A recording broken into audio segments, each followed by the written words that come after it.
Boa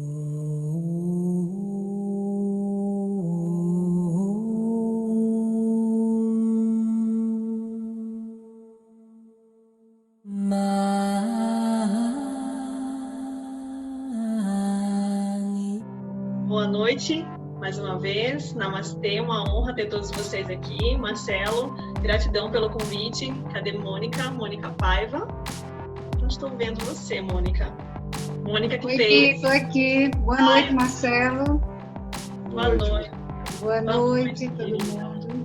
Mônica que fez essa ponte, né? Mônica é da Sangha Budista aqui de João Pessoa e tem uma ligação maior com o Marcelo e ela fez essa ponte aqui para ele estar conosco. Então, gratidão, Moniquinha. Faz parte tanto da Sangha Budista como da Sangha do Yoga da Paraíba, né? Então... Que honra, hein? Que honra, né? Que honra pra gente. E todos vocês também sejam muito bem-vindos. Bom, Marcelo, eu prefiro que ele se apresente, né? Então, eu já coloquei um pouquinho, a maioria de vocês que estão aqui acho que já conhecem um pouco mais dele, mas para quem não conhece, que já é da outra Sangha, né, da minha Sangha aqui do Yoga, ele vai se apresentar um pouco e esse tema aí que ele vai trazer para a gente poder conversar essa noite. Tá bom? Então, Marcelo, você, muito grata. Obrigado, Diana. Obrigado a todos. Acho que é uma alegria a gente poder assim se encontrar, né? Uma noite de sexta-feira, Dia dos Namorados, para falar de relações em geral, assim, é muito bom, né? Poder refletir, poder pensar sobre isso. Afinal de contas, algo que toma tanto tempo e energia das nossas vidas, né? Nossas conexões em geral de relacionamentos. Né? Então, veja, o budismo ele tem isso, né? Eu comecei a estudar o budismo há uns 20 anos, mais ou menos. Eu conheci o Lama Santen bem no início da Sangha do SEB, né, o Centro de Estudos Budistas Bodhisattva. Acompanhei bem assim, o crescimento dos SEBs no Brasil e a gente vai vendo assim, né, como tanto o yoga quanto o budismo, né, tem tanto a oferecer para ajudar as pessoas, né, a melhorarem. E na minha vida assim, teve um impacto enorme, vem tendo. Né? Está num processo longo assim, de prática e aprendizado.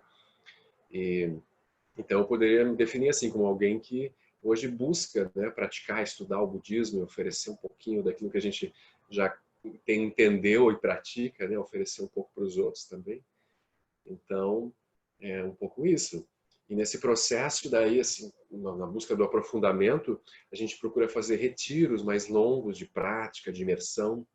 Então, passei alguns momentos, assim, né, de 6 meses, um ano e meio, assim, praticando em retiro, o que é algo muito interessante, uma experiência bem bacana para quem pode fazer, né?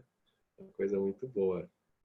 Então eu recomendo assim, para quem puder, retiros curtos, médios e longos, né, no yoga, no budismo, sempre são momentos assim de interiorização em que a gente pode treinar com mais tempo essas maravilhas, né, do Oriente que a gente encontrou, né? Uma riqueza.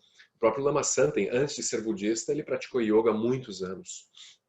Lama Santen foi professor, deu aula de yoga lá nos anos 70 e 80, quando poucas pessoas faziam isso, né? Ele naturalmente tinha essa conexão. O budismo veio depois, veio no final dos anos 80. Bem interessante, né?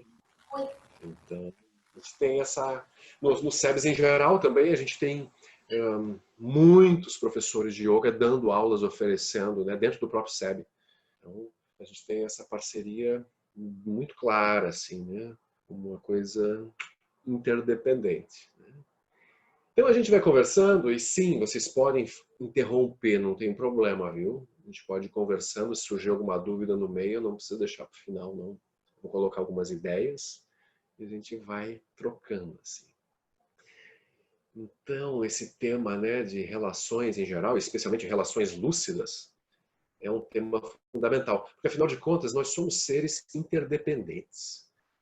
A gente tem uma ilusão assim de separatividade, eu sou eu, você é você, o outro é o outro, mas isso é enganoso, pois afinal de contas todas as nossas ações têm impacto em alguém, que tem impacto em alguém, que tem impacto em alguém, então tem uma teia de relações que no budismo a gente chama de interdependência. Interdependência. E tem um mestre muito lindo, o Thich Nhat Hanh, né, um mestre do Zen, que ele chama de interser. nós intersomos. Então, tudo conectado, né? Então, por exemplo, os átomos que compõem o meu corpo nessa vida, esses átomos já fizeram parte de árvores, de corpos de outros animais, de rochas. Então, imagine isso, né? Que essa matéria que compõe o meu corpo hoje já foi muitas coisas, né? Ao longo da manifestação dela, desde o Big Bang inicial, assim, né? Desse ciclo universal. Então, esse processo de interser e interconexão é algo fundamental que a gente deveria contemplar assim com muito cuidado, porque às vezes a gente está tão envolvido com os próprios pensamentos, emoções e projetos pessoais que a gente deixa de ver nessa teia. É muito fácil de acontecer isso. No budismo a gente chama, quando isso acontece, a gente chama isso de autocentramento. Então, autocentramento, na visão do Buda, é a raiz de todos os problemas, dificuldades e sofrimentos. Egoísmo, autocentramento, né? Sinônimos. Então, a gente começa olhando, né, a questão das relações, observando isso, né? De que modo que a gente se coloca no mundo, diante das pessoas, diante de nós mesmos. Né? A nossa visão é essa visão de interdependência ou é uma visão separativa, autocentrada, uma visão competitiva, darwinista, assim, né? O mais forte que vence e sobrevive, os mais fracos, né, que se virem, né? Uma coisa assim. Então a gente precisa substituir essa visão, porque essa visão competitiva, apenas darwinista, ela está destruindo, obviamente, né, o planeta, destruindo as condições de vida e só traz sofrimento, né? Então a gente precisa substituir isso por uma visão mais ampla. Aí essa visão de amor. Amor, compaixão, alegria e equanimidade. No budismo a gente chama isso de 4 qualidades incomensuráveis.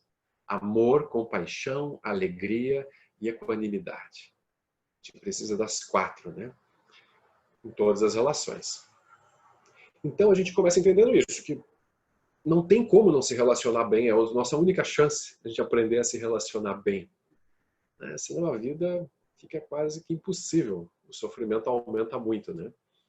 Só que para a gente se relacionar bem nessa teia de interdependência, a gente começa assim analisando um primeiro nível de relações, que é a relação com nós mesmos. Ou seja, como é que você se relaciona contigo mesmo? Eu acho que é praticamente impossível alguém que não se relacione bem consigo querer se relacionar muito bem com os outros. É uma base fundamental. Então, assim, coisas básicas, como que a pessoa cuida da sua alimentação, do seu sono, do seu corpo, né, daquilo que ela se alimenta visualmente, auditivamente, assim por diante. Tudo que nos alimenta. Que tipo de construção que eu tenho de relação comigo mesmo? Eu gosto de mim mesmo, eu cuido de mim de uma forma adequada? Então, esse é o primeiro ponto a observar com cuidado, né? Muitas pessoas não têm uma autoimagem muito boa, né? Muitas pessoas, assim, têm uma sensação ou de culpa ou de menos-valia, ou coisas variadas acontecem, né? A mente é muito complexa. A mente é muito complexa e às vezes a pessoa se vê de uma forma muito negativa. E ela não consegue ter uma boa relação consigo mesma. Às vezes também é o contrário, né? A pessoa se acha o máximo, assim, a última Coca-Cola do deserto, como se diz, né? E também a exagera no sentido oposto, né? Acha que já está perfeito. Mas, em geral, as pessoas oscilam, né, entre esses dois extremos, assim. Então, a gente precisaria olhar essa relação. E nessa relação consigo mesmo, que aí entra fortemente prática de coisas como meditação, yoga, mantras, ações meritórias, a gente vai se cuidando, né? A gente vai realmente limpando o terreno a nível de corpo, energia e mente. Então, no budismo a gente fala muito sobre esses 3 níveis. O nível físico, corporal, tem que ser muito bem cuidado, e para isso a gente tem muitas sugestões e técnicas, né? E coisas maravilhosas. A gente precisa cuidar muito bem também do nível de energia, essa energia sutil, né, que flui o tempo todo, né, no nosso sistema, através da respiração, por exemplo, os pranayamas no yoga, né, os exercícios respiratórios e né, todas as coisas que nos ajudam a equilibrar nosso aspecto energético. Algumas pessoas dizem, energia, o que é isso? Né? Eu não entendo, é algo muito abstrato. Mas a pessoa sabe muito bem quando ela pode dizer assim, hoje eu estou com bastante energia, hoje eu estou com pouca energia. Né? Tem algo, uma dimensão assim, né, que a gente vê. Mas uma pessoa está sem energia, mas quando aparece diante dos olhos dela algo interessante, pum, a energia aparece, brilha. Né? Da onde veio aquela energia que não estava lá mais? Né? Então a energia está lá. Ela precisa ser acionada, ela precisa ser trabalhada, precisa ser bem direcionada. Então, o nível de energia também a gente tem que cuidar. E no nível de energia, a gente vai encontrar tantas técnicas maravilhosas também para a gente se cuidar, né? Coisas como acupuntura, reiki, florais, né? Curas variadas que atuam no nível energético e não apenas no nível físico ou mental. Então, a gente tem assim disponíveis muitos conhecimentos, né, para lidar com a energia. E a mente? A mente confusa, a mente perturbada, a mente agitada, a mente tensa, ela gera muito sofrimento e fica difícil, né, de a gente gerar boas relações lúcidas, se a nossa mente não estiver bem cuidada. Então a gente precisa de uma higiene mental, a gente precisa de um processo de treinamento mental, em que a gente alimenta nossa mente com coisas interessantes para ela, né, coisas positivas. O próprio Dalai Lama, por exemplo, às vezes ele fala que ele evita, às vezes, olhar muito notícias, noticiários, porque as imagens negativas são muito impactantes. Que ele, às vezes, ele prefere ouvir notícias apenas o áudio, para ele poder ter um poder maior de discernimento, de pensar sobre as notícias. Porque as imagens, assim, simplesmente nos engolem, né? Vão nos arrastando, a gente fica meio que hipnotizados. Né? Vídeo Netflix, né? A gente sabe bem o que é isso. As pessoas vão sendo arrastadas pelo audiovisual, né? E aí elas dizem, nossa, a mídia nos manipula. Mas é um pouco assim, né? Nossa mente vai que nem, né? Assim, tem o flautista de Hamelin, né? Os ratinhos vão atrás dele e a gente faz um pouco assim. Então, a gente precisa cuidar muito bem dessa alimentação de corpo, energia e mente. É um fator essencial. Então, é o primeiro ponto de análise. Eu acho que cada pessoa tem que parar e olhar para si mesma, né?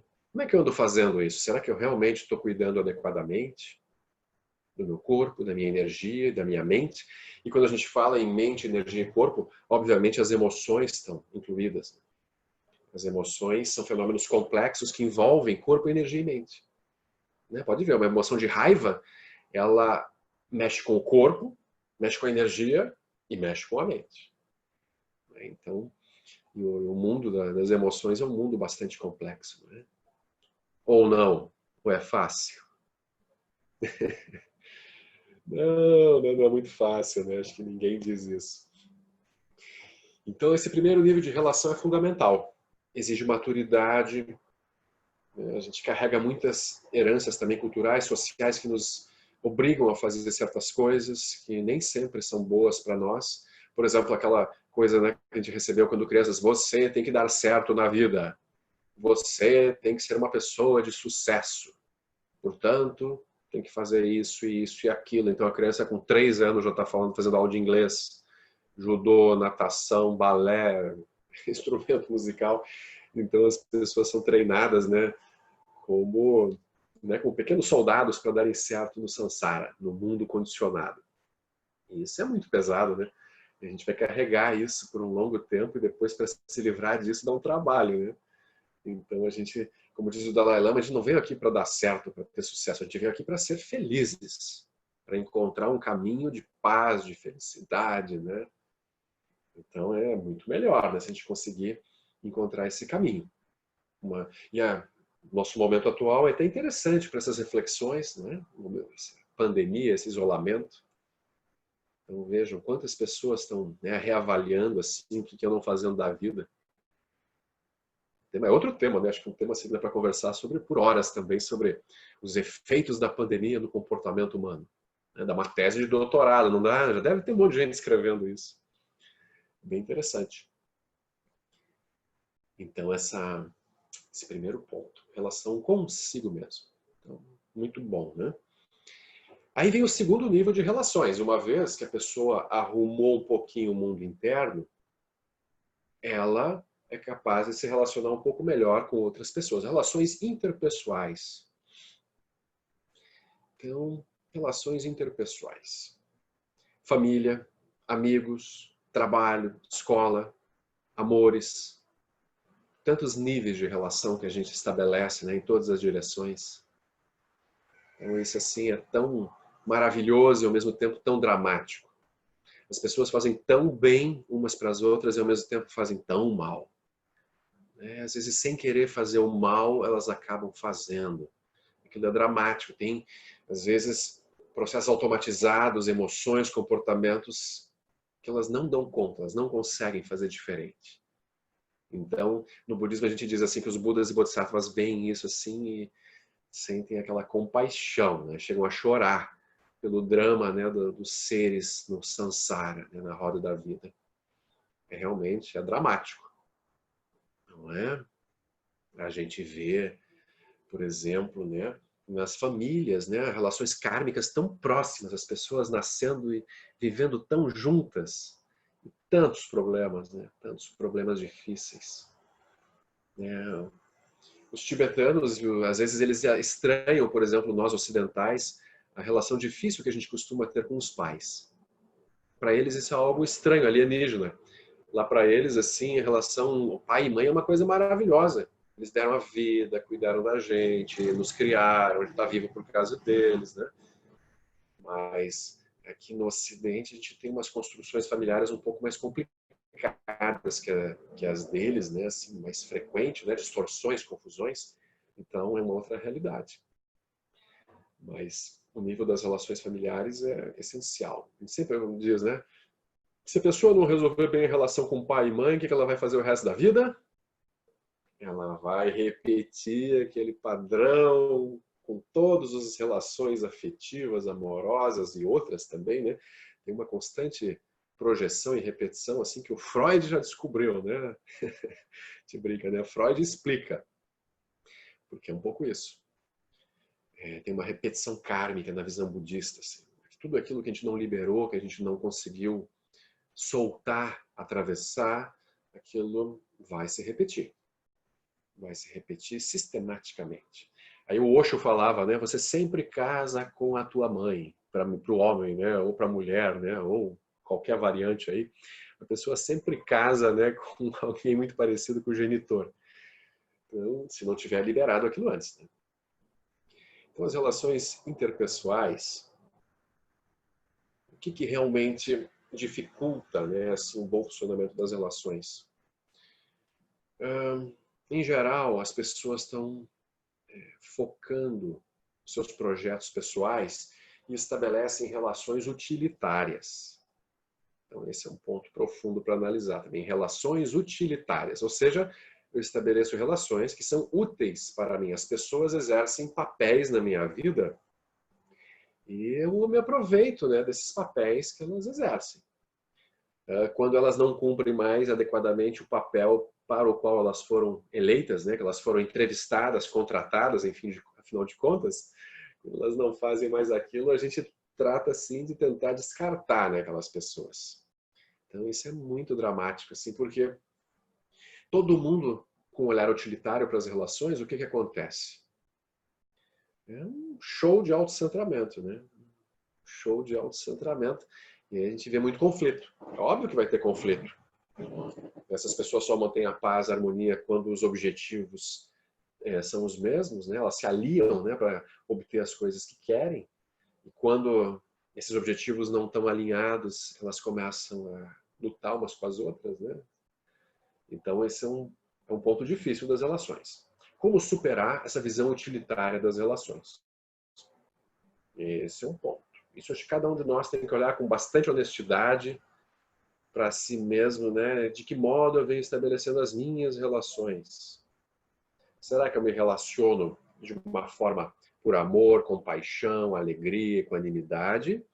Ou será que também eu estou me relacionando de certa forma, me utilizando, né, do papel, né, que as pessoas exercem na minha vida e quando elas não são mais necessárias eu me desconecto, eu me afasto? Isso é super importante, né? Difícil. Mas por que as pessoas fazem isso? Elas são más por natureza? Não, visão budista não, de modo algum. Todos nós temos a natureza de Buda, temos um potencial de sermos seres iluminados a qualquer momento. O que nos impede, em certa medida, é o quê? O que nos impede é a nossa confusão sobre a própria realidade, sobre a própria existência. Então, eu acreditando demais na solidez, na realidade das minhas identidades, do meu eu, do meu ego, de quem eu acho que eu sou, quando eu dou muita solidez, muita força a esse eu necessariamente acabo caindo nesse padrão, né, autocentrado e utilitário, de modo automático. Eu nem vejo isso acontecendo. Aquilo vai simplesmente se repetindo. Simplesmente acontecendo. E o pior é que isso pode acontecer muito fortemente, inclusive no caminho espiritual. A pessoa entra num caminho espiritual, né, a princípio, para o quê? Para se libertar do egoísmo, do autocentramento. Mas ela pode gerar papéis, identidades poderosas dentro do caminho espiritual e acabar manifestando isso também no caminho e replicando, né, nas estruturas filosóficas, religiosas, né, de caminho espiritual, replicando de novo nesse modelo, como a gente olha assim nas histórias das religiões, né, a quantidade de confusão que tem. Então isso a gente chama de materialismo espiritual. Então surge um materialismo dentro da espiritualidade, ou seja, a espiritualidade é usada como um meio para atingir metas e objetivos pessoais. E aí entra aquelas coisas bem básicas, né? Poder, dinheiro, sexo. 3 coisas, né, que acabam sendo exploradas, né, quando a espiritualidade é distorcida pelo ego. Isso é algo muito comum, né, muito frequente, assim. Né? A gente vai acompanhando assim, os vários escândalos e problemas, né, nos diversos grupos espirituais, é muito comum. E não tem, assim, ninguém é mal, ninguém tem né, alguma coisa intrinsecamente errada, mas as pessoas, mesmo aqueles que trilham caminhos espirituais, podem, de novo, né, cair sem perceber, muitas vezes sem perceber, às vezes achando que não estão naquilo, elas estão. Cair num processo em que o ego está se manifestando e não a lucidez. E aí elas acabam se aproveitando, né, daquela posição forte ou importante que elas acabaram conquistando. Então, com isso, as relações não vão funcionar. Autocentramento, ou seja, a raiz de todo o sofrimento e dos problemas de relação. Mas então, o que fazer, né, para a gente melhorar, né, essas relações em geral? Então, a gente precisa encontrar práticas, técnicas, olhares que nos ensinem a nos interessar mais pelo outro genuinamente, sair um pouco de si mesmo e colocar um olho mais genuíno sobre o outro. Isso é um treinamento. Isso não é uma coisa assim que alguns têm e outros não têm. Alguns nasceram já com essa habilidade e outros nunca vão conquistar. Todos nós podemos, né, e devemos fazer esse treinamento de gerar interesse pelo outro. E aí na visão budista, amor é isso. Amor nada mais é do que me interessar profundamente pelo outro ser e querer vê-lo bem. Como o Thich Nhat Hanh diz, o amor é o olhar do jardineiro, que olha para as plantas e fica cuidando, e põe água, e tira as doenças, né, e põe adubo, e vai cuidando, né, das plantas. Então, se a gente olhar para as pessoas ao redor com o olhar de jardineiros, então isso é amor. Sempre querendo tirar o que tem de melhor no outro. Ao invés de ficar focando, né, os defeitos, os problemas, os erros, as falhas, a gente vê o potencial, né? Então isso é muito bonito. Nas histórias budistas a gente vai encontrar situações dramáticas. Por exemplo, o Buda, na época do Buda, havia um rei Bimbisara, que foi um patrono do Buda. Um rei da Índia antiga, que patrocinou a Sangha budista por muito tempo. E aí esse rei, ele foi morto pelo próprio filho. O Ajatashatru, que era o príncipe, ele quis tomar o poder e aí matou o pai, e nem matou assim, deixou o pai morrer de fome, prendeu o pai numa torre até ele morrer. Uma coisa assim, dramática, né? Filho matando o pai. Pois é. Daí o Ajatashatru, depois que isso acontece, ele cai muito doente. Tem aquele karma, aquilo volta rapidinho para ele, mas o Buda acolhe esse Ajatashatru e o Buda ajuda ele a se transformar num grande bodhisattva naquela mesma vida, um grande praticante, assim, um ser de grande sabedoria. Vejam que maravilhoso. Então, para um Buda não há seres perdidos, né? Todo mundo tem salvação. Então, a gente precisa desenvolver esse olhar de Buda. né? Não importa os erros, as falhas que os seres ao nosso redor né, realizem, todos nós devemos manter uma visão positiva de que eles têm salvação. Todos, até aqueles em posições poderosas, que fazem coisas que ninguém gosta muito, né? A gente vai ter que lidar com esses seres difíceis, né? Não é assim? Porque é muito fácil lidar com gente legal, gente bacana, né? Então, nas sangas, isso acontece, né? Na yoga, no budismo, todo mundo se encontra e se abraça, né? Agora não se abraça mais, né? Mas se abraçava, se beijava, né? Era aquele amor de sanga, assim, aquela alegria, né? Então, aí é fácil. Agora, como manter uma visão de amor para aqueles que cometem ações muito difíceis, muito negativas, né? Assim. Então, esse é o nosso desafio. Esse desafio é essencial porque a humanidade sempre vai ter muitos seres que, a partir das suas confusões, acabam realizando ações não virtuosas. No budismo, a gente tem uma listinha assim, que a gente sempre cita, né? Matar, roubar, sexo impróprio, mentira, agressão por palavras. Né? Tem uma listinha de ações negativas que geram muito sofrimento. E o mundo está repleto disso. Como é que a gente vai se relacionar bem com amor e compaixão com esses seres? Então, primeira coisa, a gente vai ter que conseguir lidar com a nossa própria negatividade. Todos nós temos dentro de nós raiva, medo, desejo, apegos, ciúmes, inveja, preguiça, ignorância, carência, orgulho. Nós temos emoções variadas, perturbadoras. Então, se eu não conseguir acolher a negatividade que tem em mim mesmo com amor, se eu não me acolher com amor, eu não vou conseguir acolher o outro com amor, né? Se eu adotar uma postura, por exemplo, rígida, por exemplo, às vezes, né, assim, uma coisa meio santa, né, de ser muito certinho, muito perfeito, muito correto, e não reconhecer na minha negatividade, a minha sombra, seja lá como a gente queira chamar isso, se eu não acolher esse lado B, aí a gente não tem como acolher esse lado B nos outros também. E aí a gente começa a fazer o quê? Tacar pedra naqueles que cometem, né, erros, infrações. E aí a gente vê, né, como na história da humanidade, muitas religiões queimaram pessoas, até hoje apedrejam, cortam membros, fazem coisas variadas, né, para punir as ações negativas dos outros. Então esse é um processo violento, né, um processo complicado.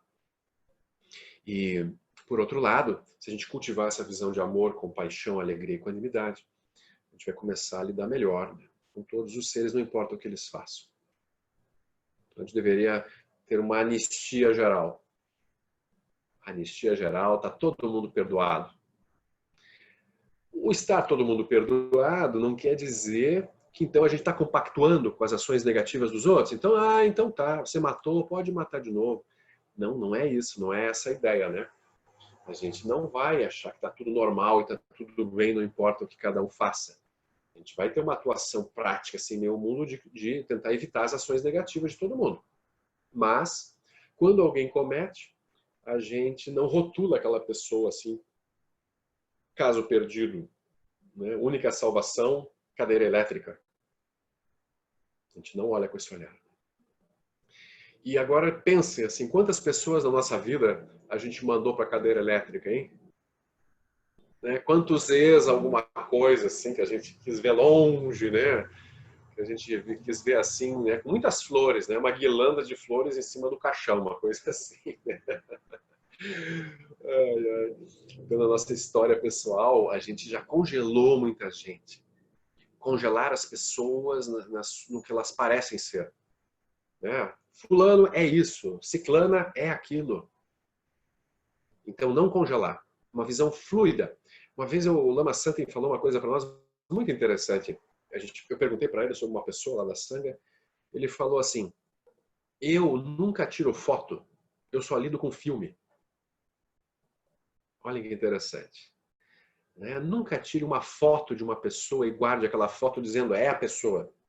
Uma pessoa é um filme, está mudando o tempo todo. É fluxo, é dinâmico. Então a gente tem que lidar com as pessoas como filmes ambulantes. Né? Ninguém é fixo, ninguém é estável, né? Num sentido assim. Né? Então a gente também não deveria esperar muita estabilidade das pessoas. Não sei se vocês esperam, né, que as pessoas tenham um comportamento, né, assim, coerente a vida toda, né, com os compromissos que elas assumiram, né, com as direções de vida que elas escolheram.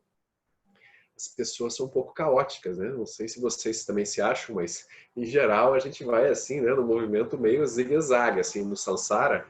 E aí, nesse processo, a gente acaba gerando, às vezes, expectativas e medos.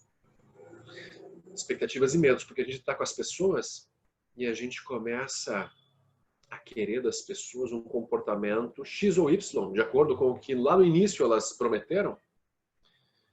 E aí, quando elas não estão mais fazendo aquilo direitinho, aí a gente, né, lembra das relações utilitárias? Ou a gente corta, ou a gente pune, a gente faz alguma coisa. Então, uma coisa essencial para nós mesmos, para a relação, para as relações, é entender essa impermanência, esse fluxo constante. Ninguém é fixo. Não é fixo a nível de corpo, o corpo muda o tempo todo. Não é fixo a nível de energia, a energia muda o tempo todo. Não é fixo a nível de emoções, as emoções mudam o tempo todo. Não é fixo a nível de pensamentos, os pensamentos mudam o tempo todo. Ninguém é fixo em nada. Não é assim? Encontre uma coisa fixa na tua vida. Ah, meu saldo negativo. Sempre tá lá, sempre negativo no banco, né? Mas mesmo o saldo negativo, ele dá uma osciladinha, né? Às vezes mais negativo, né? Mais negativo. Mas tudo flui, né? Então, essa visão de fluidez, assim, de impermanência é muito libertadora. Tem gente que diz assim, isso é horrível, porque eu nunca vou conseguir construir, por exemplo, uma relação do tipo, e foram felizes para sempre. Foram felizes para sempre, a princesa no alto do castelo, o cavaleiro de armadura reluzente, ou coisas do gênero, né? Variantes, né? Todo arco-íris é impossível, imaginável. Isso é uma visão meio assim, né? De querer que a vida, que a existência fosse estática, fosse fixa. Mas a vida não é fixa, né? Chega uma hora que a princesa olha para o outro lado, o príncipe envelhece, aquilo vai indo, né? O príncipe vira sapo, o sapo vira príncipe. Então, essa oscilação constante, né, dos movimentos do mundo. Isso é uma alegria, que bom, né, que as coisas são fluidas, não são fixas. A visão fluida é libertadora, exatamente. Que bom, né, que as coisas não são sólidas. Dá um certo medo, né, porque eu nunca sei o dia de amanhã. Eu não sei o dia de amanhã. Quanto tempo temos enquanto raça humana no planeta Terra, com crise climática, com coronavírus? Se o coronavírus está fazendo estrago, e se surgir um vírus mais poderoso ainda que aí mate geral, como se diz, né? Se a peste negra matou 1/3 da população da Europa na Idade Média, né? E teve outras populações, por exemplo, os indígenas aqui no Brasil, né? Quando os portugueses chegaram, foram centenas de milhares que morreram devido às doenças que os portugueses traziam. Eles não tinham anticorpos, né? Não tinham resistência. Você sabe, né, que os portugueses fizeram a primeira guerra biológica da história contra os Goitacá? Se diz que os portugueses eles não conseguiam vencer os Goitacá na batalha, né? Eles não tinham uma estratégia para vencê-los. O que eles fizeram?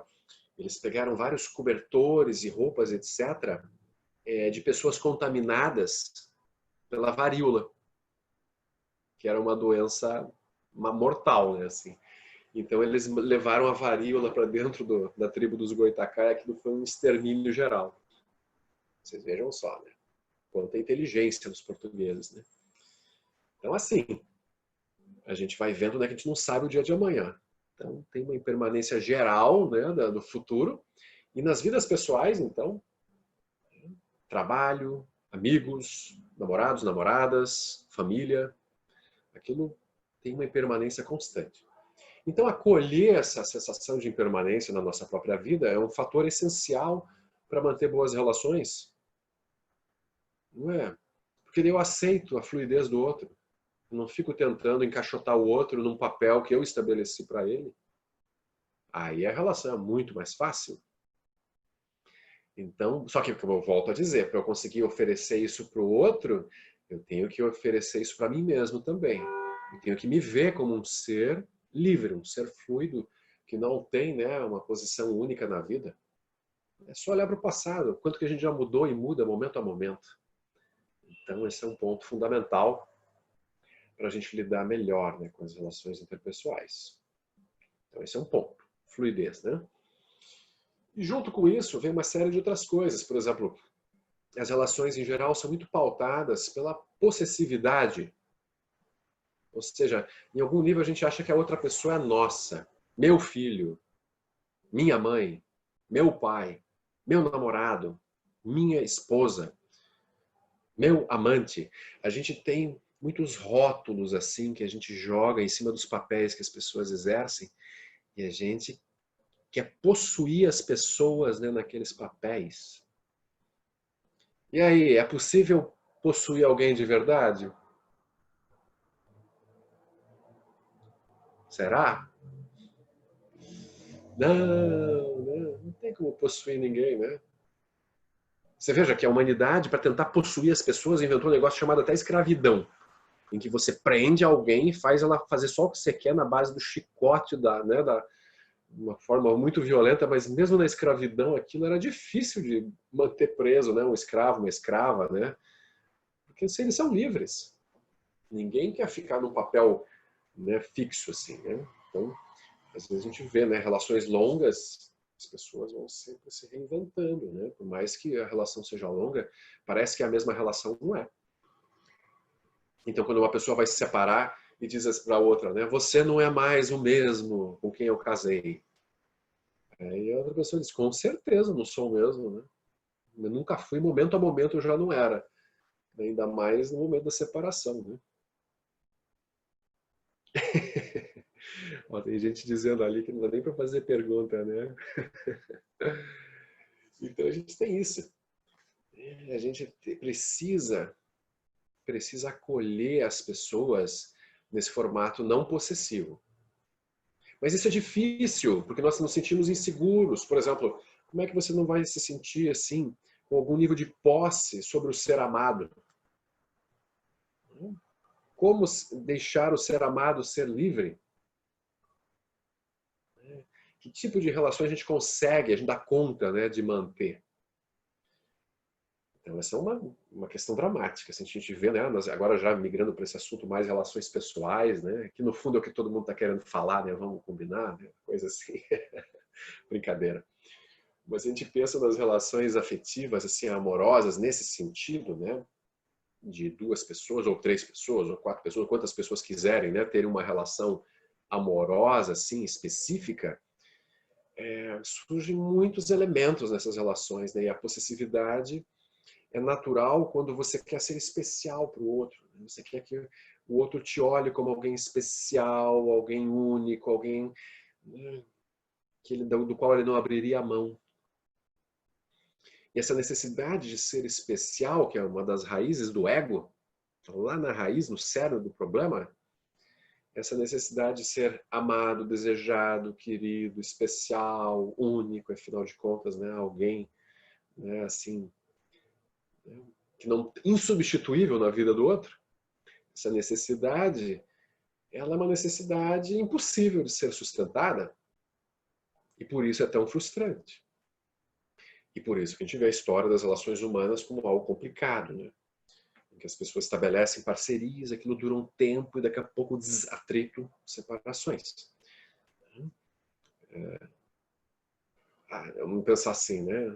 Não vamos falar de nós, assim, porque afinal de contas nós somos seres espiritualizados, praticantes, assim, né? De yoga, budismo. Então isso não acontece com a gente. Mas os nossos amigos e conhecidos, a gente vê eles passando, né, por relações super complicadas, né? Mudanças de relações, e tentam aqui, tentam ali, e vão tentando, né? E vão tentando, e aquilo vai... Aí eles dizem, não deu muito certo, né? Então, o que é dar certo uma relação? Isso seria uma pergunta importante também. Dar certo uma relação é, sei lá, vamos estabelecer um critério, mais do que 10 anos ficar junto com alguém? Isso é dar certo. Então, uma relação às vezes pode ser de 1 hora, de um dia, mas se naquela 1 hora, aquele um dia, houve uma troca com amor, compaixão, alegria e equanimidade, aquilo sim é uma relação genuína, verdadeira e lúcida. Às vezes tem relações de 40, 50 anos em que aquilo é uma troca estranha, né? Assim, um acordo, quase que dois países em guerra que estabeleceram um tratado de uma trégua, assim, que ficam 40 anos juntos. Isso acontece muito.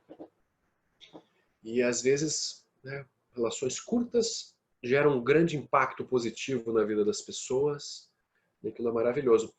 Então, as relações deveriam ter esse olhar, né? Trungpa Rinpoche falava assim, a relação é comunicação.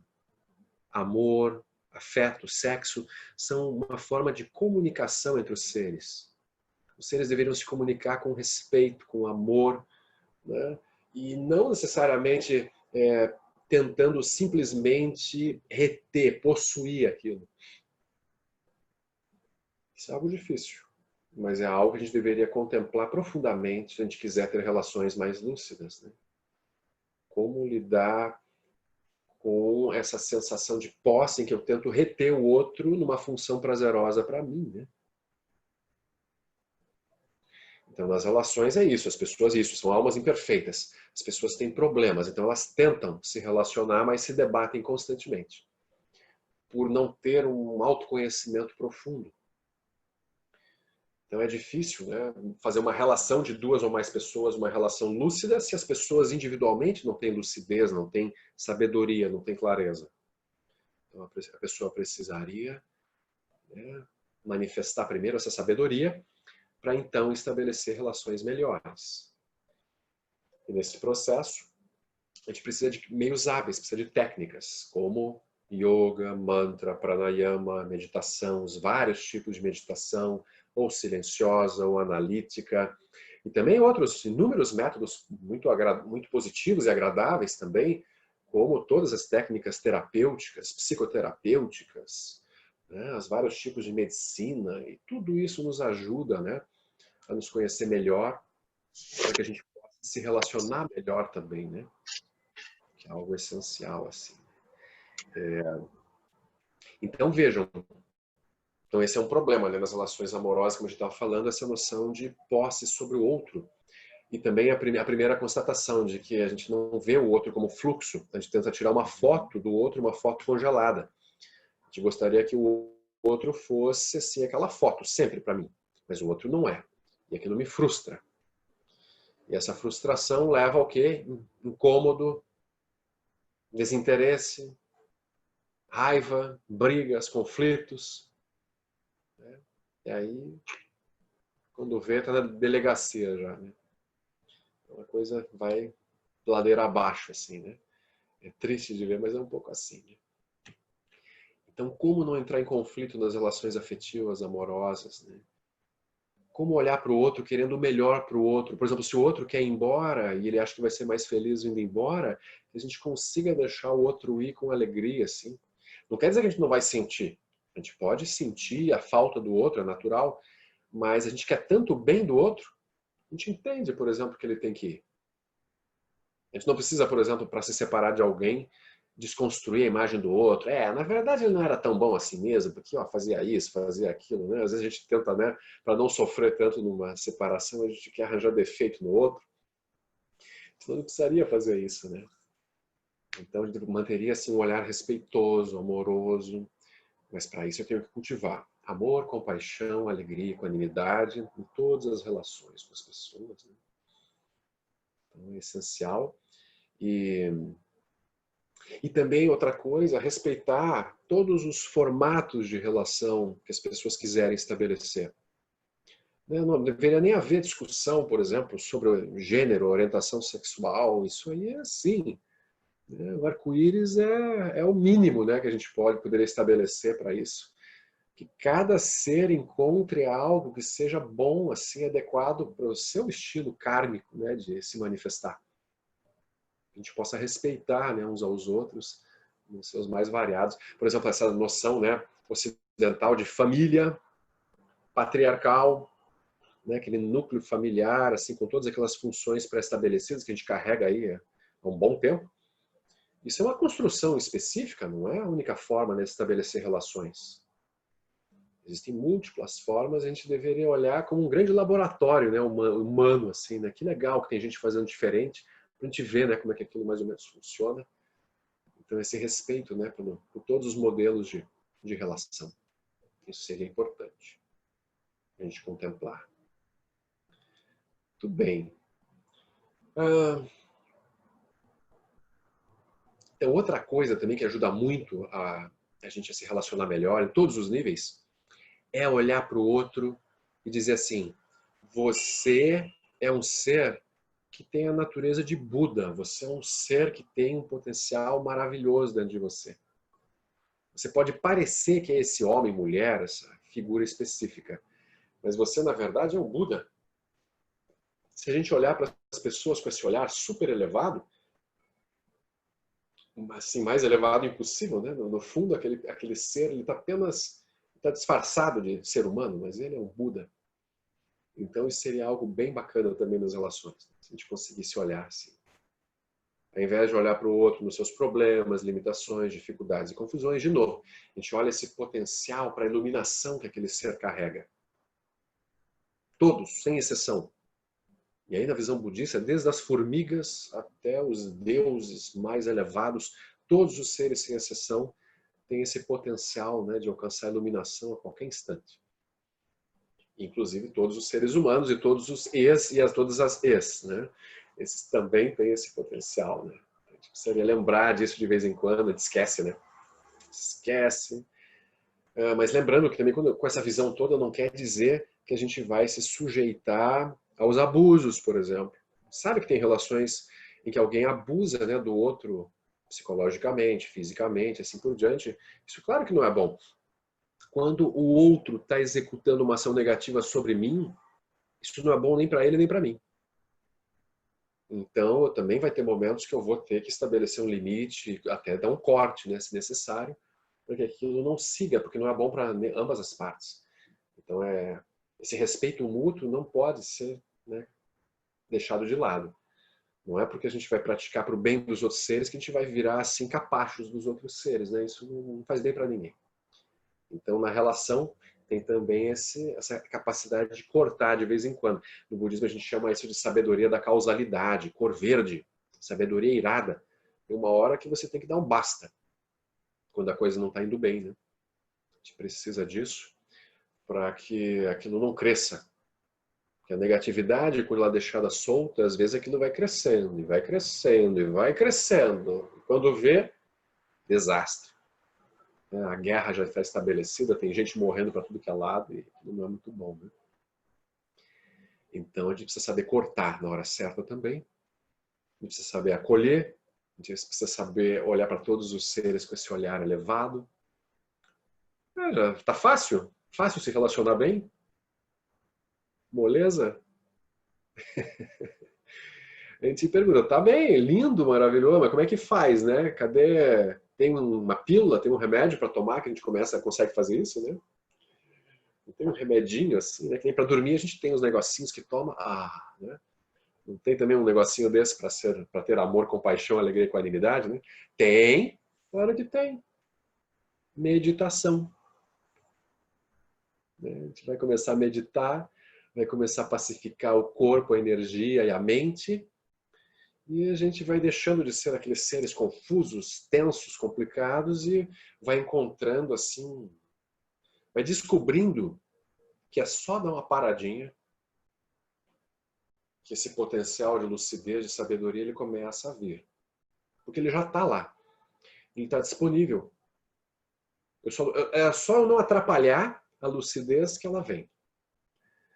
Então, para não atrapalhar, a gente precisa treinar. E para treinar, a gente precisa meditar de alguma forma, né? Então, por exemplo, yoga é extremamente preparatório para as meditações mais profundas, né? Os asanas, todos os ramos do yoga, né? Desde o yoga clássico, dos 8 ramos de Patanjali, mas qualquer estrutura de yoga sempre prepara, né, o corpo, a energia, a mente, para, enfim, repousar, né, no samadhi, né? Prática mais elevada, assim. Então, a gente precisa disso tudo. Senão, a gente não vai se relacionar muito bem, a gente vai passar a vida meio que repetindo, e a gente vai se frustrar, né? Então, é relativamente fácil. O método é simples, mas alcançar o resultado dá um trabalhinho, né? Então, a gente precisa, né? precisa disso. Muito bem. Então, falei pra caramba. Deixa eu ver aqui um pouquinho o que o pessoal colocou no chat. Marcelo, por gentileza, quanto possível, fala um pouco mais sobre equanimidade nas relações, em especial nas relações amorosas. Obrigado, Love Sangha. Muito bem. Equanimidade é uma palavra linda, né? Ou seja, equanimidade. Olhar para todos os seres com um olhar de igualdade. Equânime. Ah, então quem tem equanimidade, assim, se relaciona com todo mundo do mesmo jeito? Não, não é assim, né? Por exemplo, teu filho é teu filho, tua mãe é tua mãe, né? O verdureiro é o verdureiro. Relações assim, que têm dinâmicas diferentes. Mas a equanimidade se dá no fato de que eu olho para todos os seres com esse olhar elevado. Todos eles são Budas, não importa o papel que eles exerçam, todos são seres maravilhosos que eu quero ajudar de alguma forma. Então, eles têm papéis diferentes, mas eu aprendo a olhar para todos como seres que estão buscando a felicidade do jeito deles e que têm esse potencial para iluminação. Então, o treinamento também, o olhar de equanimidade. A gente, em geral, não vem com ele pronto. A gente vai desenvolvendo, assim, treinando. Olha para o político, olha para o mendigo, olha para o religioso, olha para o pescador, para o mercador, para todo mundo a gente olha com o olhar e treina olhar com esse olhar, assim. Então, a gente vai desenvolvendo uma equanimidade. Nas relações amorosas, a gente também deveria olhar para isso. Por exemplo, o primeiro nível básico de equanimidade é que as pessoas que estão participando daquela relação amorosa, o nível assim de respeito, de olhar elevado, deveria ser sempre igual, né, mutuamente. Numa relação sempre é dramático, né, e ruim quando, né, tem assim, um degrau na relação entre os participantes, né? De certa forma, se coloca numa posição muito superior em relação ao outro, seja por poder econômico, poder intelectual, seja lá o que for, mas tem um degrau assim, entre as pessoas, aquilo não tem equanimidade, a relação tem problemas, se as pessoas não conseguem lidar com equanimidade com aquilo. Né?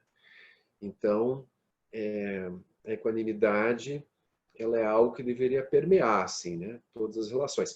Nas amorosas, isso também significa que, não importa com quem eu esteja, por quanto tempo eu esteja, eu deveria olhar com esse olhar também elevado para a pessoa o tempo todo. Um bom exercício é olhar para as pessoas do passado e refazer o olhar que eu tenho hoje sobre elas. Né? Relembrar e tentar dar uma consertada, né? Assim, naquele olho que talvez eu congelei as pessoas do passado em alguma posição específica. Né? Então, essa é uma boa prática. Né? Pega o caderninho, começa a escrever os nomes. Né? Compra um caderno de 200 páginas, assim, e começa a escrever, né, as pessoas que você já conheceu na tua vida, e aí vai lembrando, assim, nossa, fulano, fulana, na verdade eu achava que era uma pessoa horrível, mas na verdade é um ser maravilhoso, iluminado quase. A gente vai olhando com esse olhar mais elevado, né? Então acho que a equanimidade é um ponto. Sem equanimidade eu sempre vou achar que alguém é melhor, outro é pior, sempre vai ter essa diferenciação. Agora, como eu falei também, cada um tem um papel. Assim, equanimidade não é assim, então eu estou casada com a humanidade inteira. Isso não é possível, né? Então a gente tem algumas pessoas que têm papéis específicos na nossa vida, com certeza, né? Então aquelas pessoas karmicamente estão mais próximas, né? Então aquilo realmente tem que ser aplicado. Não é? Nas relações em que o homem tem um olhar machista, como seria um meio hábil para lidar com essa visão? Então esse é um problema grave da humanidade, assim, né? A noção de machismo, essa visão patriarcal, assim, que foi construída por homens e mulheres, né? Foi construído assim ao longo da história de uma forma mútua, assim. A gente não sabe como isso começou, mas o fato é que isso hoje dá um monte de problema. Então, um homem machista, ou seja, um homem que acha que por algum motivo tem um papel de comando, de domínio na relação, que exerce poder sobre a mulher, às vezes chegando até mesmo, né, algum tipo de violência verbal, física, psicológica, seja o que for. Né? Um meio hábil para lidar com essa visão. Então, vamos pensar que uma pessoa que está se relacionando com um homem machista, né? Eu acho que se o homem não está aberto para discutir isso, para ampliar a sua visão, é difícil se relacionar com alguém que não tem interesse nenhum em ampliar a visão. Às vezes, se você for uma praticante ou um praticante muito avançado, no sentido de que você está livre no meio daquilo, aí você lida com qualquer um. Você consegue ficar com uma pessoa, não importa a confusão que a pessoa arma, e você dá conta. Mas, em geral, a gente não está ainda nesse ponto, né? Em geral, a gente ainda precisa de relações um pouco mais equilibradas, né, para conseguir ficar bem na relação. Então, se a pessoa não tem abertura para lidar, para transformar aquilo, você não consegue encontrar um caminho, né, para isso mudar, então talvez a relação não valha muito a pena, né? Pode ser isso. Mas, por outro lado, a gente também não deveria polarizar. Isso é um ponto difícil, porque, por exemplo, então tá, por exemplo, assim, se libertar da visão machista, então é se tornar feminista. Então esse é um ponto delicado, né? O movimento feminista surge de modo genuíno, não tem a menor discussão para defender, né, os direitos e as questões das mulheres, mas por outro lado, se eu polarizar muito também eu caio no outro extremo, e aí aquilo, esquerda ou direita, né? Uma coisa assim, né? Na visão budista a gente quer o caminho do meio, né? O dourado caminho do meio, em que a gente precisa pacificar as relações. Então a gente não deixa ninguém abusar de ninguém, mas a gente também não vai crucificar aqueles que abusam, não vai tacar pedra assim, né? Porque a gente fica tão revoltados, né, com as ações negativas do outro, que a gente gera um movimento negativo em relação a ele também. Então, por exemplo, se alguém que exerce de violência, a gente responde com violência também, ninguém ganha nada, né? Então a violência se perpetua. O amor daí não é possível. Então a questão do machismo acho que tem que ser tratada assim, tem um processo de reeducação que vai ser muito longo. As pessoas vêm sendo treinadas nesse formato de pensamento há muito tempo. Então, para os homens mudarem, para as mulheres mudarem também, muitas mulheres têm uma visão machista. Assim. Acho que vai demorar. Então, o nosso meio hábil no budismo sempre é manter a clareza, a lucidez, as 5 sabedorias, né, de aplicar em cima dos seres. Não importa o que eles façam, mas lembram também da cor verde, né, de saber estabelecer limites. Quando o outro passa do ponto, aquilo não deve ser apoiado. Não deve ser apoiado. Então, mas é um tema difícil. Não fosse fácil, né? Estava resolvida. Deixa eu ver aqui para trás.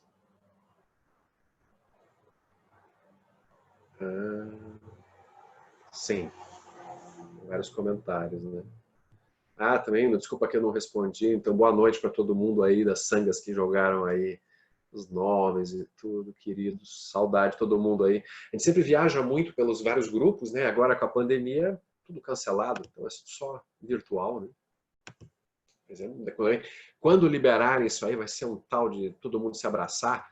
A gente vai ter que dar um abraço coletivo assim, gigantesco, né? As sangas, né? Vai ser bonito de ver. Todo mundo de máscara, claro. Né? Claro. Ai, ai. Às vezes transmigrar de uma relação de um dos pares é tóxico, é melhor para nosso karma do que continuar. É isso que eu estava comentando. Por exemplo, se a gente não consegue encontrar energia no outro para transformar, né, aquele comportamento dele, aquele modo de expressão, muitas vezes é melhor transmigrar, sim. Transmigrar significa mudar, né? Terminar uma relação, porque às vezes está protegendo a pessoa, inclusive, né, quando você termina a relação com ela, porque ela está exercendo um padrão, um papel negativo sobre você, aquilo não é bom para ela, né? Então, se a gente transmigrar, aquilo vai liberá-la, talvez também, talvez ela perceba melhor seu comportamento, talvez, né? Mas é uma forma, né, daquilo acontecer. Não é?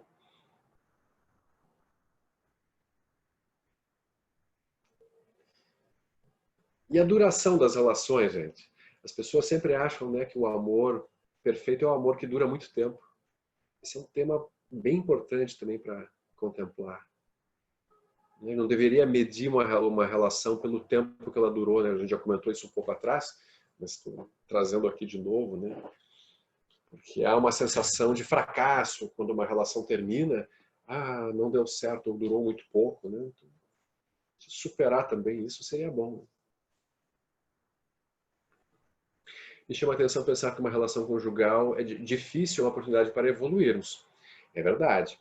as relações difíceis são oportunidades para a gente evoluir, não tem dúvida. Os desafios da relação nos amadurecem, porque eu tenho que olhar para o outro, eu tenho que gerar paciência com o outro, eu tenho que entender o lado do outro. Isso é uma coisa boa.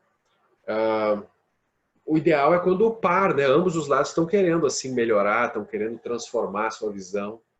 Mas às vezes é só um lado que está buscando isso e o outro lado está um pouco, né, assim, com uma visão mais estática da coisa.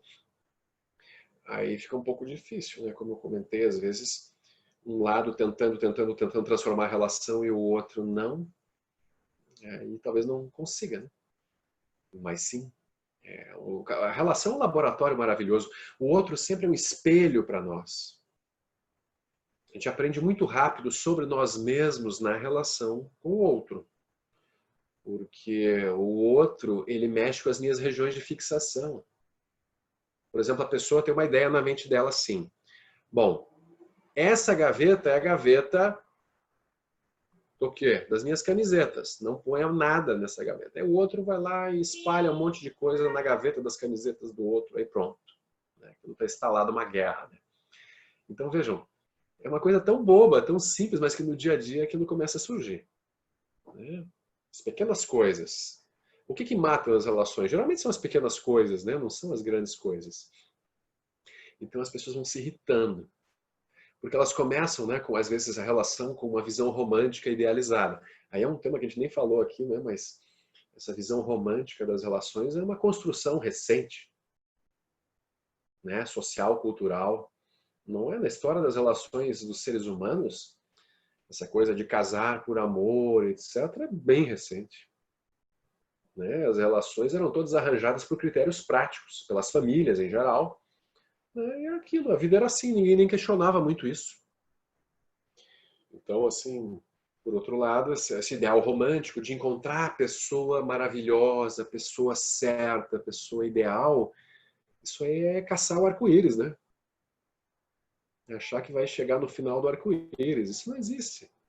Então, as relações são complicadas, tem que ser trabalhadas, tem que ser, né? Então, assim, se toda vez que uma relação está difícil, realmente a gente transmigrar achando que vai encontrar a pessoa ideal mais adiante, esse é um engano grave mesmo. Esse é um engano que não vai levar a lugar nenhum.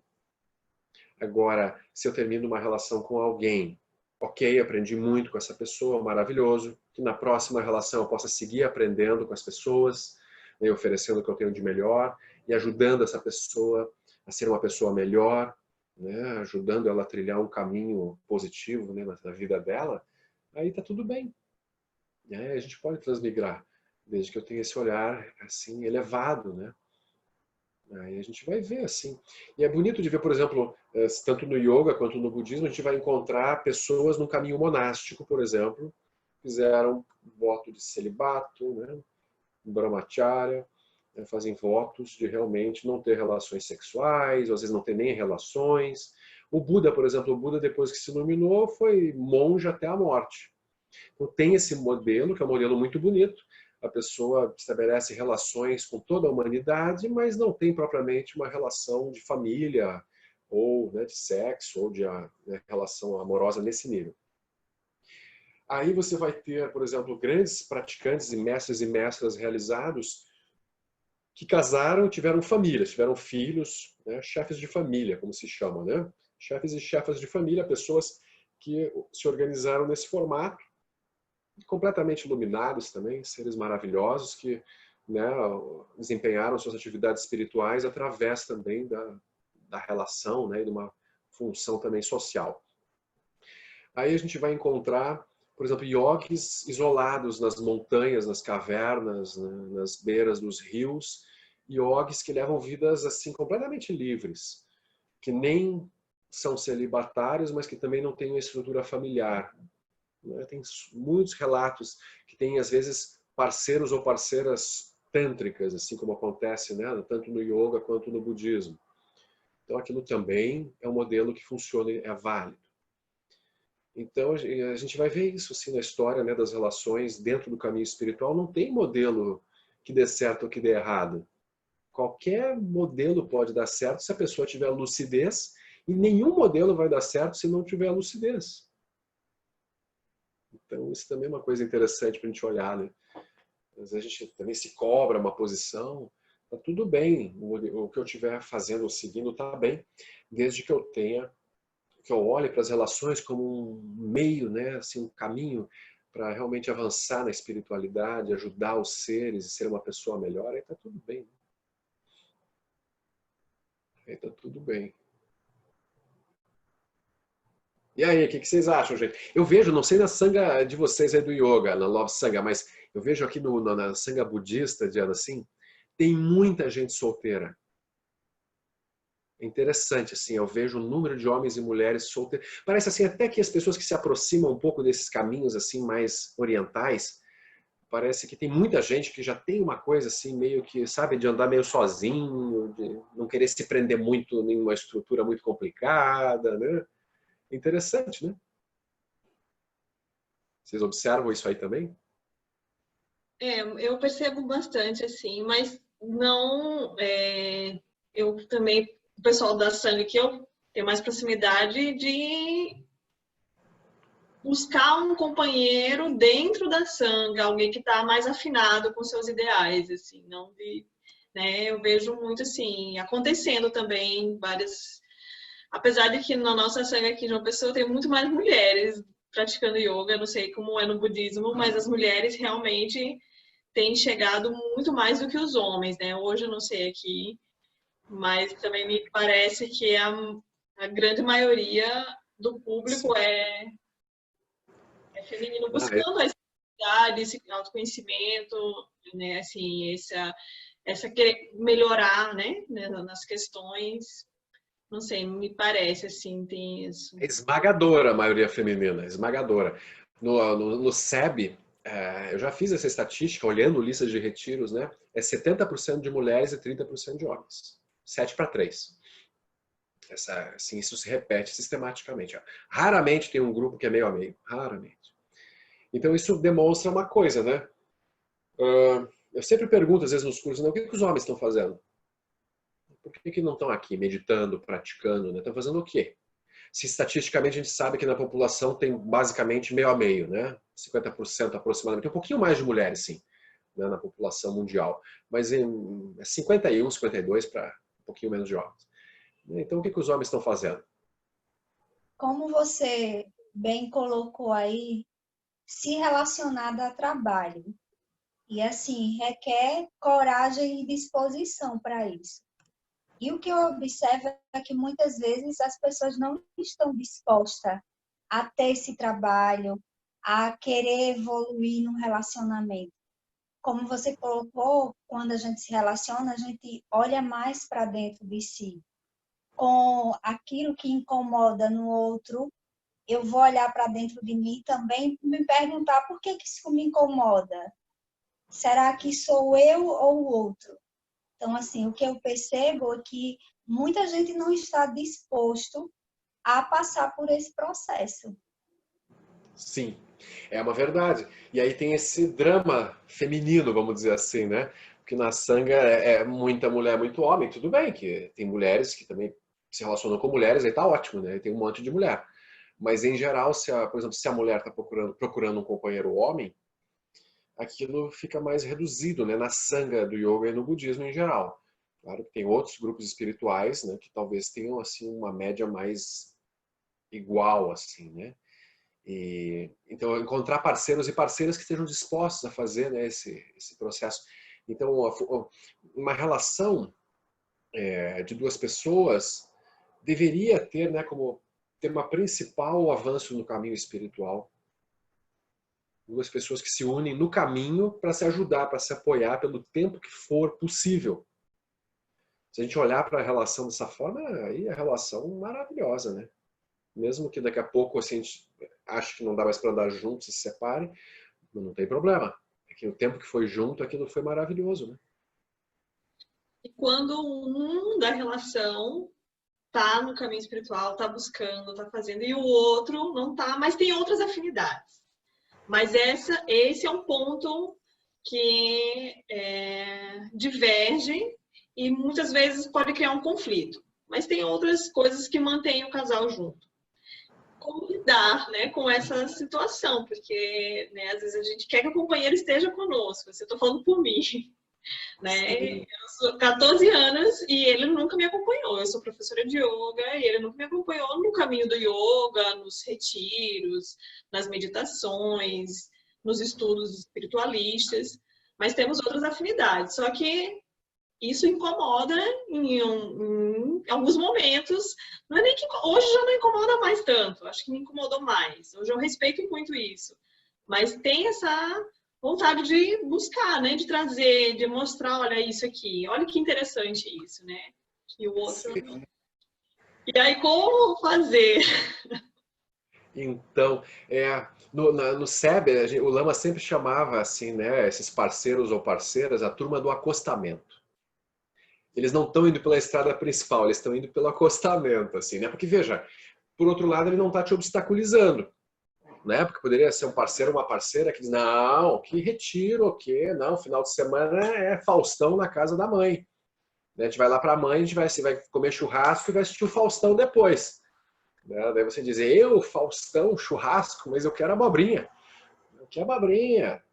Vai fazer uma desfeita para minha mãe, para o meu pai. Então, tem parceiros que não topam, né, esse tipo de modelo, né? E aí a relação vai se tornando impossível mesmo. Mas quando o parceiro não obstaculiza, mas também não tem um interesse grande pelo nosso caminho, aí eu acho que tem que ter uma paciência grande, assim, que o outro tem o tempo dele. Vamos dizer assim, o melhor, vamos dizer assim, remédio para todas as relações é o teu exemplo. Quando você está bem, a tua prática espiritual está te fazendo bem, e você está emanando aquilo para as pessoas ao redor, as pessoas olham para aquilo e percebem. Isso que pode gerar, né, um interesse maior em um ou outro. Claro que tem gente que pode demorar muito tempo ou nem querer, mas em geral a pessoa vê que você melhorou, né? As pessoas dizem, nossa, você está bem melhor, já não se irrita tanto com bobagem, né? O que você anda fazendo, né? Então, o exemplo é essencial. Agora, é difícil quando um casal não tem sonhos comuns. Uma vez falando com o Lama, assim, conversando, assim, né? Papo de homem, aí ele me disse assim, uma relação para dar certo tem que ter no mínimo duas coisas. Sonhos comuns e um pouco de paixão. Por exemplo, se um casal não tem um interesse assim, né, para ficar junto também, né, a nível de casal mesmo, de corpo e de desejo, aí também vira amigo, né? Então, aí tem muitos amigos em todas as direções. Então, tem que ter um mínimo ali de faísca e tem que ter sonhos comuns em algum nível. Às vezes é o sonho de construir uma família, às vezes é o sonho, né, espiritual comum, às vezes é um sonho de ajudar as pessoas em algum nível, né? Tem muitos sonhos possíveis. Então, sonhos comuns são importantes, porque senão também fica aquela coisa, né? Cada um vivendo a sua vida em paralelo. Isso acontece bastante. Eu vejo mais isso dramático quando um casal está lá no seu mundo comum, né? Todo mundo trabalhando, ganhando dinheiro, construindo coisas. Aí realmente um começa a entrar na espiritualidade e começa um pouco a escapar daqueles sonhos que o casal tinha antes. Aí o outro fica frustrado. E esse lama, e esse professor, essa professora aí, o que você tanto... Final de semana só quer estar com essas pessoas, não quer estar mais comigo. A pessoa tira férias, o que ela faz? Retiro. Ela não quer mais viajar para a Europa, ela não quer mais tirar foto na Torre Eiffel. Ela quer estar com a sanga, ela quer praticar, ela quer avançar, né? E aí aquilo fica difícil para os companheiros, né? Fica um pouco difícil, mas aí a pessoa vai ter que ver o quanto que ela dá conta, né? Quanto que ela dá conta é um desafio. Eu vejo... A gente viu muitas separações na sanga. Aí, Diana, você tá durando bem teu casamento, né? Vamos dizer assim, né? Porque eu vejo na sanga... Tem exemplos lindos na sanga. Por exemplo, na nossa sanga, lá em São Paulo, tem a Denise e o Josué. O Josué sempre acompanhando em paralelo a Denise. Eu vi desde o começo, assim, faz, sei lá, quase 20 anos já. E ele... acha tudo legal, etc., mas ele não era propriamente um praticante. Mas, por exemplo, ele ia num retiro e ele gosta de cozinhar. Então ele ia lá e ajudava na cozinha, oferecia alguma coisa, sabe? Então ele oferece o que pode. Então tem alguns exemplos de casais que duram, mas na minha experiência, assim, de que eu vejo, o mais comum é aquilo não durar muito. Eu vejo assim muito, no meu caso, né? Ele é esse paralelo mesmo. Porque ele acompanha, mas ele não entra, por exemplo, na hora da prática ou na hora de uma meditação, ele faz a foto. Ele é aquele que tira as fotos, ele é aquele, eu organizo muitos retiros. Ele é aquele que recebe as pessoas, ele é aquele que conversa com todo mundo, é amigo de todo mundo, quem meus alunos conhecem. Mas ele tirou a sorte grande, Diana. O que você está reclamando? Mas é isso, de poder escutar, sabe, dos conhecimentos, enfim. Mas eu compreendo, assim, né? Eu falo também, hoje, como eu falei, hoje eu não tenho mais tanta essa cobrança.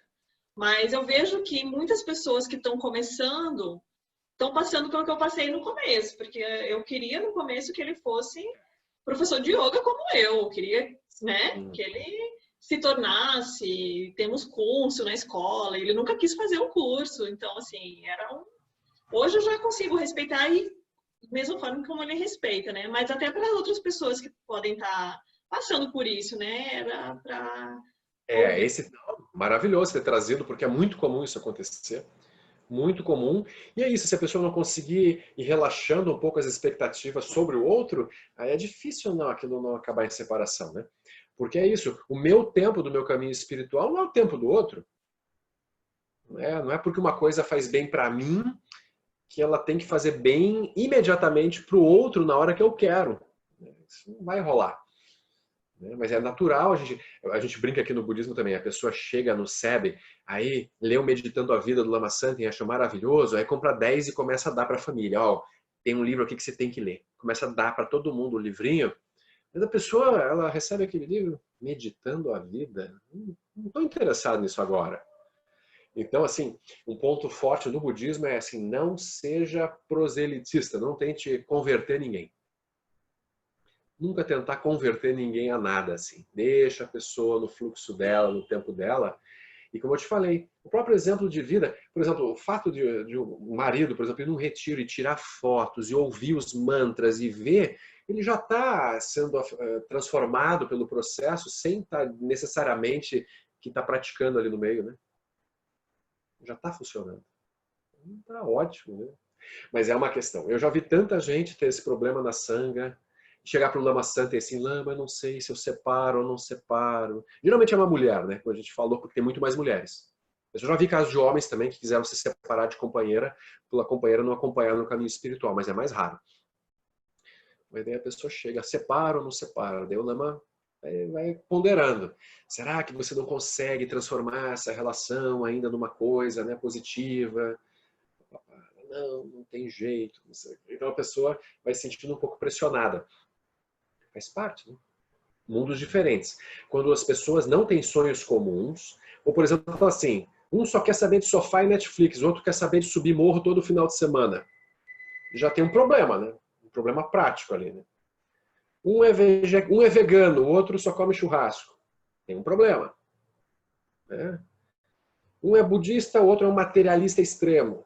Tem um problema. Então, tem às vezes né, assincronias entre as pessoas aí que fica difícil às vezes de negociar, né? Aí não tem por que também ficar grudado para sempre as pessoas quando elas não conseguem negociar o mundo comum. Afinal de contas, tem tanta gente no mundo, né? Por que você tem que forçar, às vezes, uma relação com alguém que já não tem mais nada a ver com você, por exemplo? É um ponto para se pensar também, né? Mas quando a pessoa está indo bem junto assim, nossa, tem que acender vela todo dia. Deixa eu ler aqui também o que ficou para trás.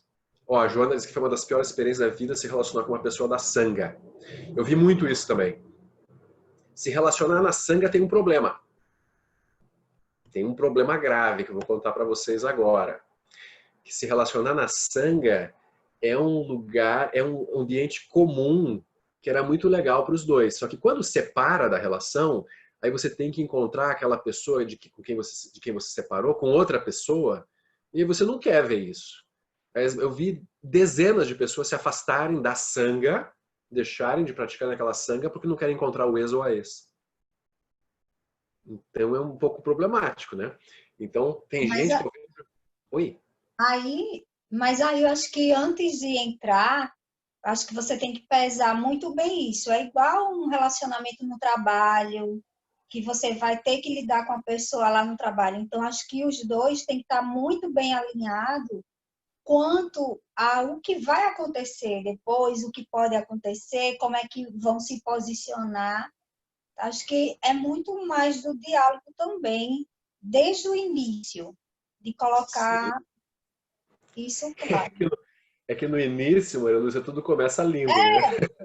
Não, exatamente. Mas é justamente o que você falou. Acho que a gente também tem que perder essa visão de relacionamento de novela, que é tudo aquele romantismo do príncipe e da princesa. Não, acho que a gente tem que ir para um relacionamento mais real, um relacionamento do dia a dia que vai funcionar. Não que a gente deixe o romantismo de lado, mas que ele não seja o centro. Sim. É que o problema é que às vezes nas separações surgem emoções perturbadoras muito fortes, que a pessoa perde completamente a racionalidade e a praticidade, né, que ela tinha no começo, por exemplo. E aí as pessoas estão muito doloridas, estão muito machucadas e precisam ir embora e praticar em outro lugar, alguma coisa assim, né? Eu vi muito, vejo, né, diariamente a gente vê isso acontecendo. Então, por isso que eu digo, se relacionar com alguém na sanga tem esse perigo. Então, às vezes, eu conheço pessoas que dizem, não, na sanga eu não quero saber de namoro, porque depois vai estragar um ambiente que é maravilhoso para mim. A pessoa já chega assim. É uma escolha, né? É uma escolha. Mas é engraçado de ver, né? Às vezes pessoas experientes, assim, depois passam anos sem nem falar com o outro ou outra, né? Interessante, assim. Como é difícil. Esse tema é super difícil, né, para o ego. Ser trocado, ser trocada por outro, outra. Nossa, é uma coisa que mexe com a raiz do ego. Então não é bem assim, né? Não é bem assim. Tem que ter desapego, né? Mas ter desapego tem que trabalhar muito, né, para ter. Aí o Davi escreveu: o outro e suas ações são uma criação interna. Por exemplo, se o outro é rude comigo, pode ser um colega ou amigo, entendo que quem sofre é o meu ego, identidade, lança um olhar compassivo. Existe um limite para isso? É possível deixar o outro quando você percebe que não tem meios hábeis para lidar com a situação? Isso eu comentei um pouquinho, é exatamente isso. Quando eu vejo que eu não estou dando conta, né, do modelo do outro, assim, aquilo está me gerando sofrimento e está gerando karma para ele, porque ele está me agredindo, está me atacando, etc. E aquilo está só piorando, muitas vezes é melhor se afastar, com certeza. O Dalai Lama fala assim, por exemplo, se você está sentindo raiva de uma pessoa, não despeje a raiva sobre o outro. É melhor, em último caso, corra na direção oposta, fuja do outro para não despejar a tua raiva sobre o outro. Na visão budista, assim, jogar em cima do outro as suas emoções perturbadoras nunca é uma boa estratégia, sabe? Gera karma imediatamente, assim. Então, sim, tem que saber a hora que eu não dou conta. Então, assim, não é porque eu faço yoga, eu sou budista, então eu tenho que dar conta de qualquer coisa. Como eu falei lá atrás, não. Eu tenho que ser honesto comigo mesmo com o ponto que eu me encontro. Né? Qual é meu grau de realização dos ensinamentos? Né? Não, eu ainda sou uma pessoa egóica, cheio de apego, cheio de desejo, etc. Ele vai agir como se não tivesse? Esse é aquilo que eu falei do materialismo espiritual. Quando a pessoa tenta se passar por uma coisa que ela não é. Ela veste uma roupa linda e maravilhosa, de grande praticante, mantos e túnicas e coisas variadas, nessas vestes espirituais. E aí ela gostaria de ser aquilo. Mas quando vem uma situação real, ela não dá conta. E aí ela não lida bem. Então, realmente, tem que saber a hora de recuar. Eu não dou conta disso, né? Tem que ser honesto. Muito bom. A Luciana diz que não quer mais ir a Paris. Poxa vida. Cidade do amor. Meu pai fala que uma boa relação conjugal tem que ter diálogo e companheirismo, porque lá no final da vida só irá sobrar doenças e companheirismo. É um pouco isso. O companheirismo é um pouco isso, né? Ter um projeto meio comum, assim, né? Minimamente comum. Às vezes é só família. Às vezes é cuidar da casa. Eu conheço casais que o único ponto em comum deles é a casa que eles moram. Estão lá juntos, morando faz 30 anos. Ele tem a vida dele, ela tem a vida dela, mas tem a casa. E assim segue. E tudo bem, e morre lá, e se respeitam, e tem um bom respeito, né? Mas um projeto, né? Uma espécie de construção. Não é? O lama ocupado é você, pobre lama lá. Deixa eu ver aqui. A Joana disse que ficou 2 anos afastada do SEB e está voltando agora. Não precisa citar nomes, hein, Joana? Né? Quem foi, ou foi ele ou ela, sei lá, quem que fez isso, né? Melhor a gente não entrar aqui em confissões, que isso não vai ser bom. Marcelo, você pode abordar um pouco mais o niilismo nas relações quando ao deixar o outro livre, o abismo começa a se fazer entre os pares. Aí também tem um pouco isso, né?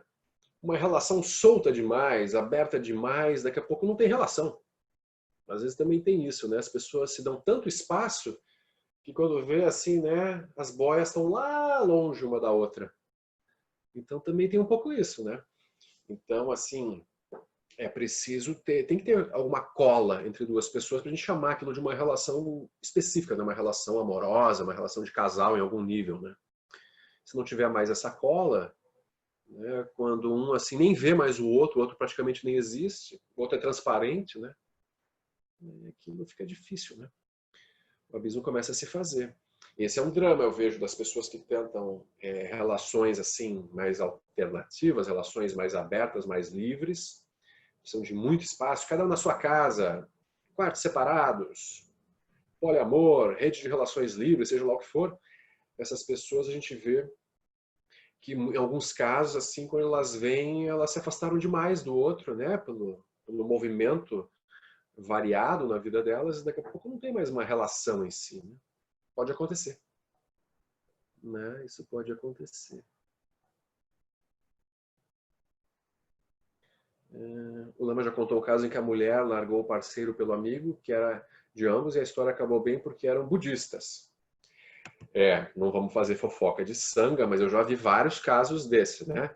Em que a mulher largou o marido por outro amigo budista, e no final todo mundo acabou bem, vizinhos, todo mundo se abraçando até. Eu brinco que lá em Viamão é engraçado, né?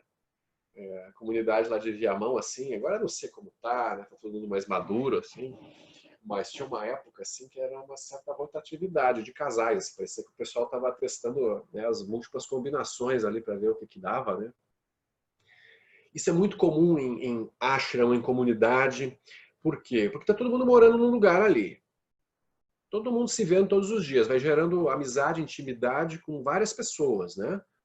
Então é natural que as relações sejam, que haja assim, você está com alguém, mas daqui a pouco se apaixona pelo outro, né? Isso que não vai acontecendo, né? Super natural. A pessoa, lá nas comunidades, a pessoa começa a sair menos da comunidade para ir para fora, por exemplo. Passa a maior parte da vida dela ali, porque é muito bom estar em comunidade. Então, que tipo de gente que ela vai encontrar? É gente da sanga. E às vezes as pessoas criticam, nossa, mas você já namorou um monte de pessoas da sanga, já casou com várias pessoas da sanga. Vai casar com quem? Se tu conhece gente da sanga, né, vai namorar ou casar com quem? Vai se relacionar com gente da sanga.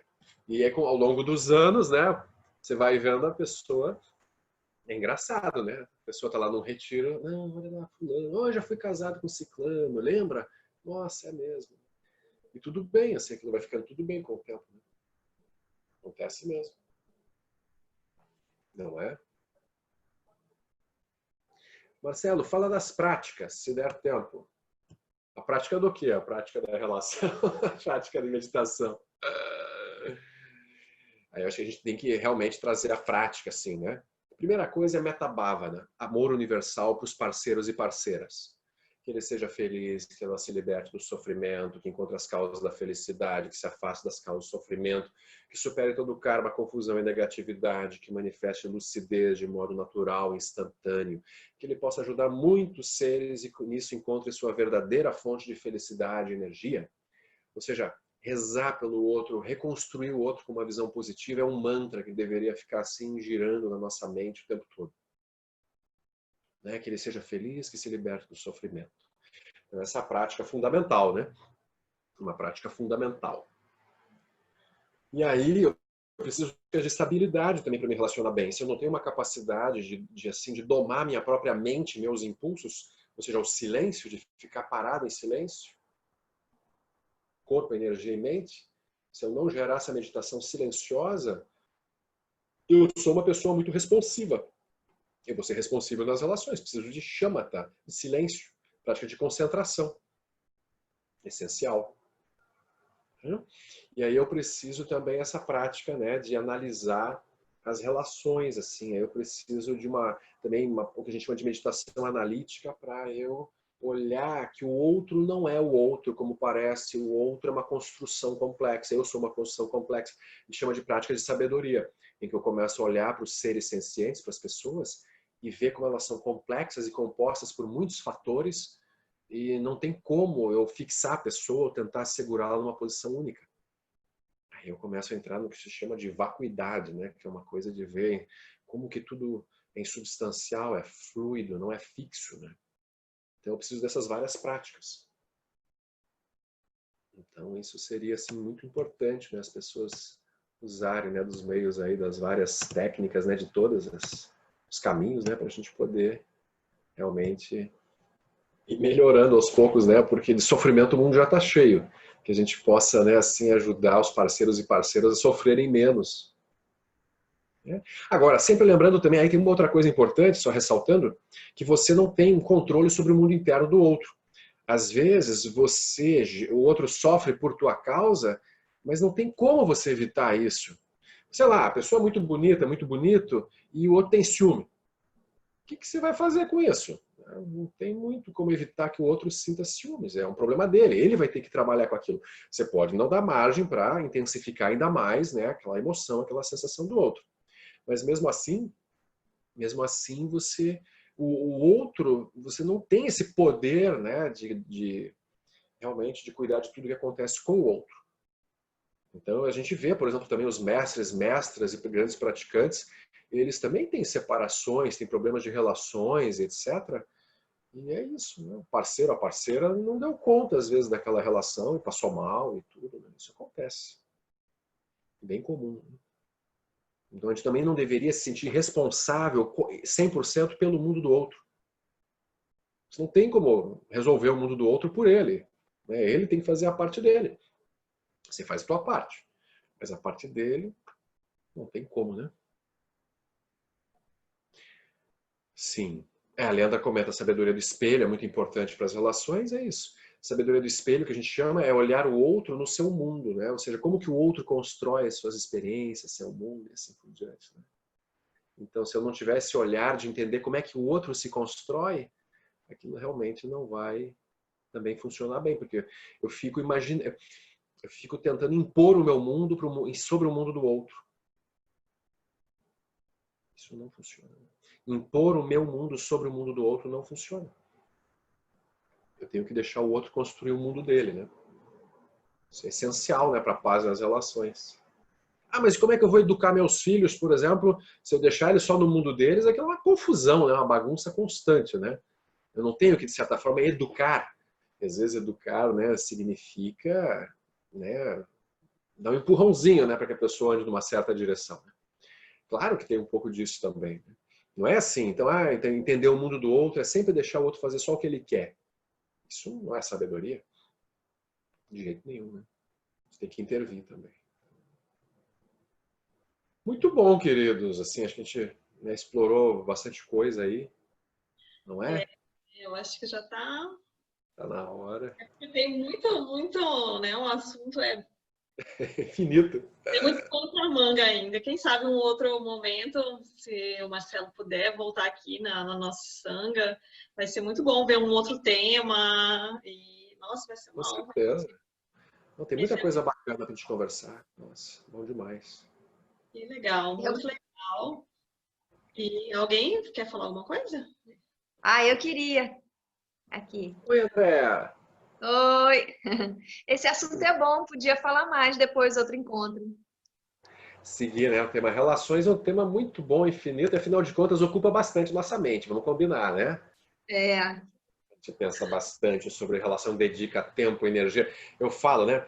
O tempo que as pessoas dedicam, por exemplo, ao próprio corpo, pensando em possíveis relações. Né? Só a pessoa que sabe lá no fundo da sua mente, né? Por que às vezes que ela está fazendo yoga, por que ela está meditando, né? nem sempre a motivação é iluminação, assim, né? Nem sempre é. Então é super... Mas é um meio hábil, né? É um caminho. O Lama Santen sempre fala, todo mundo chega na espiritualidade por motivações erradas. Mas não tem problema. Chega pela motivação errada, mas aí o caminho ele vai dando conta daquilo e vai purificando e vai transformando, né? E tudo Uma fica hora bem. dá certo. Uma hora tudo libera. Isso aí. Uma hora libera. Pois é, temos aí... Vocês querem ouvir uma música? Tem uma pessoa aqui que eu gostaria que ela cantasse pra gente. Soraya tá aí ainda? Não tô vendo se ela tá aí. É uma cantora daqui. Hoje ela fez uma participação super especial no Festival Internacional. Oi. É uma honra pra gente ouvi-la cantar. Não sei se ela tá disposta agora. Cadê? Ah, tá aqui. Tô aqui, amor. Oi, Marcelo. Oi, gente. Noite. Soraya, que Tudo bom que você bom? está aqui. Peraí, deixa eu tirar isso aqui. Pra Então, posso cantar sim, mas aí seria o quê? Uma música devocional, como aquela do sangue que eu fiz aí, ou um mantra? Não, você é a cantora aqui. Uma música que venha no seu coração agora para compartilhar conosco. Uma música sua, de sua autoria, quem sabe. Não, então, eu estava pensando, agora me veio uma música, é um tema de jazz, na realidade, mas que eu gosto muito porque eu acho que a letra fala muito exatamente sobre essas coisas que o Marcelo abordou, né? Essa coisa das relações, é uma coisa tão delicada e tão trincada, tão sutil.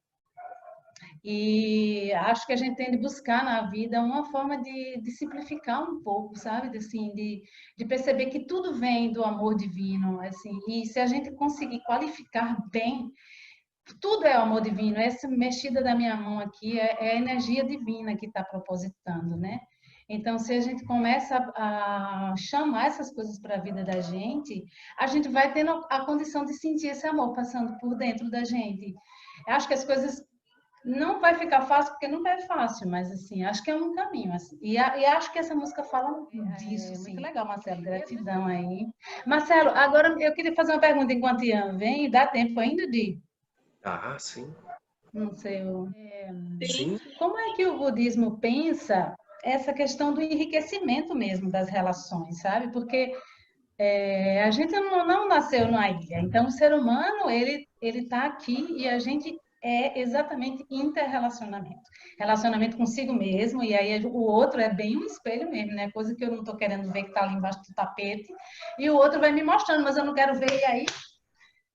Cacete. Sim. E aí, eu queria uma coisa, se você pudesse falar mais especificamente, como é que o budismo vê a questão os relacionamentos enquanto uma grande possibilidade de evolução, sabe?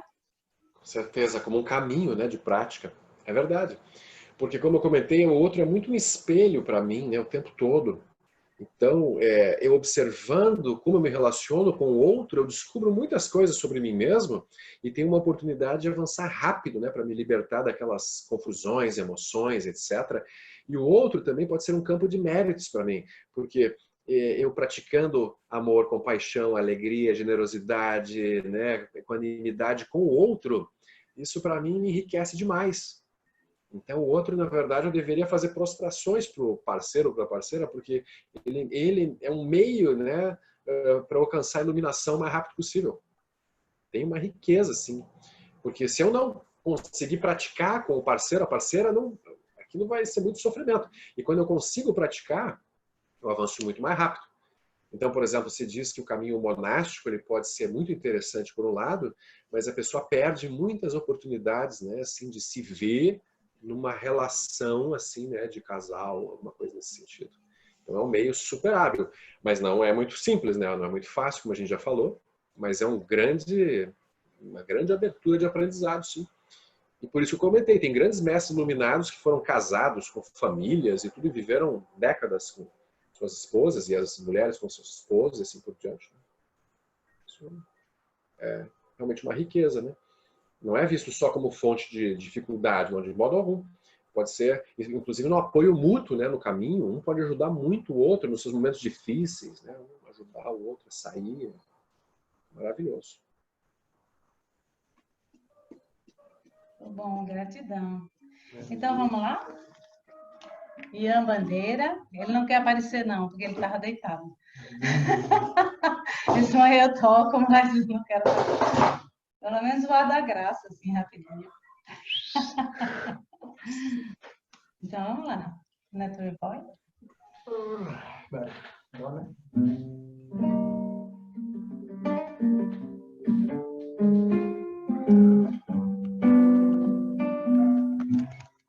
Dá para ouvir bem o som aí? Era um rapaz estranho, encantador rapaz. Ouvi que andar a viajar toda a terra e o mar.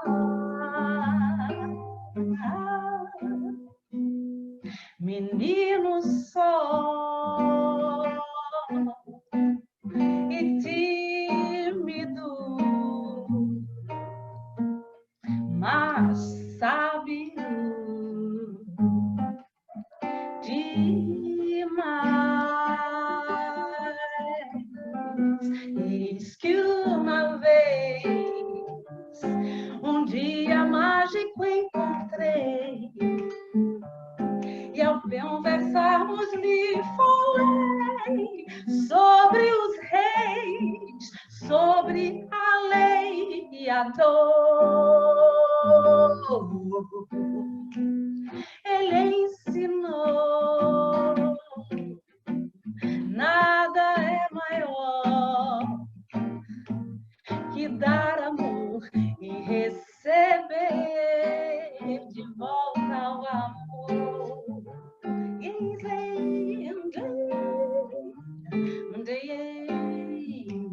There was a boy, a very strange, enchanted boy. They say he wandered very far over land and sea.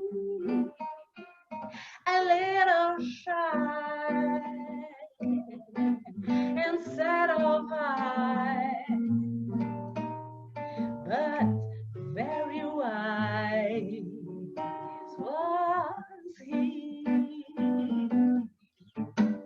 And then one day, a magic day he came my way, and I spoke of many things, fools and kings. This he said to me: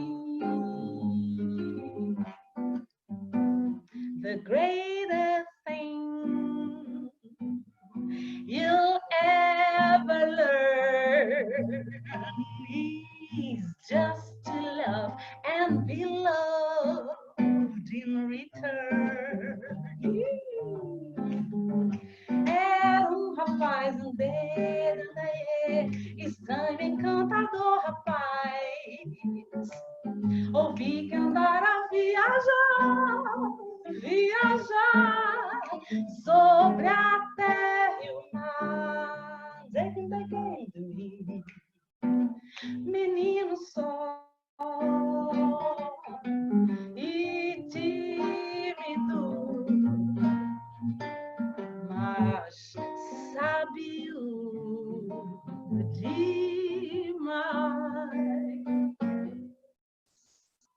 Eis que uma vez, num dia mágico encontrei, e ao conversarmos lhe falei sobre os reis, sobre as leis e a dor.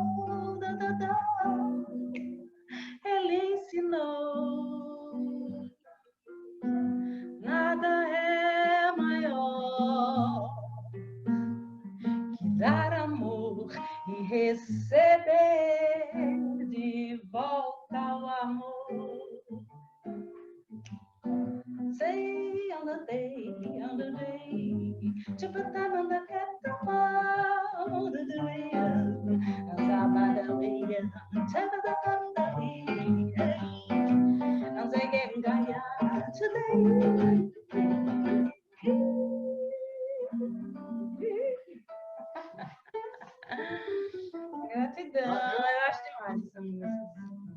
acaba rodou, que é a coisa mais importante da vida, gente.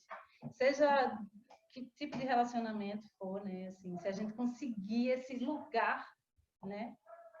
De amorosidade mesmo, e o amor incondicional por todos os seres, o amor romântico pelo marido, pela namorada, pelo, sei lá, mas você conseguir enxergar o ser amoroso e você no outro. Eu acho que essa música fala disso, pelo menos para mim.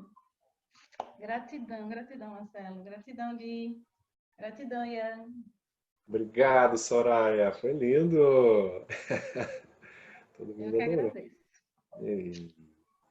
Muito bom.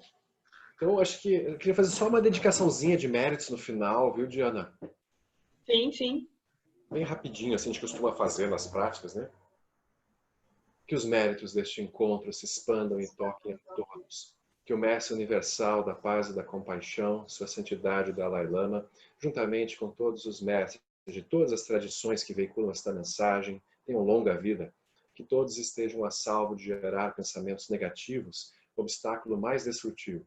Que estes pensamentos nunca surjam em nossa mente e que todos os seres também estejam livres de pensamentos negativos. Ken lo cho so ring lo che zam ling sa sung cha parpel dro ju chok song nang wan midra do song ele show. Obrigado pelo convite, foi uma delícia, hein? Muito bom. Eu quero só agradecer também, né? Porque eu fiz a ponte. Marcelo, muito obrigada pela sua generosidade, né? Por aceitar o convite, assim, de prontidão. E foi muito bom, né? Os pontos abordados, refresca a nossa memória. Tudo aquilo que a gente já sabe um pouco, mas na prática fica um pouco difícil da gente colocar, né? Só falar um pouquinho rapidinho da história. Eu também me separei, assim, logo que eu entrei no budismo, eu entrei em 2014, em 2015 eu me separei. Então eu fui para muito retiro, eu entrei de cabeça, assim, em 2014. Todos os retiros eu não perdi um. E o meu marido também, ele não acompanhou, né? Nem no acostamento ele ficou. Então, não deu outra. Um ano depois a gente estava separando. Quer dizer, mas isso não é também para achar, não vou entrar, né? Num caminho, porque senão vou me separar. Não é assim, né?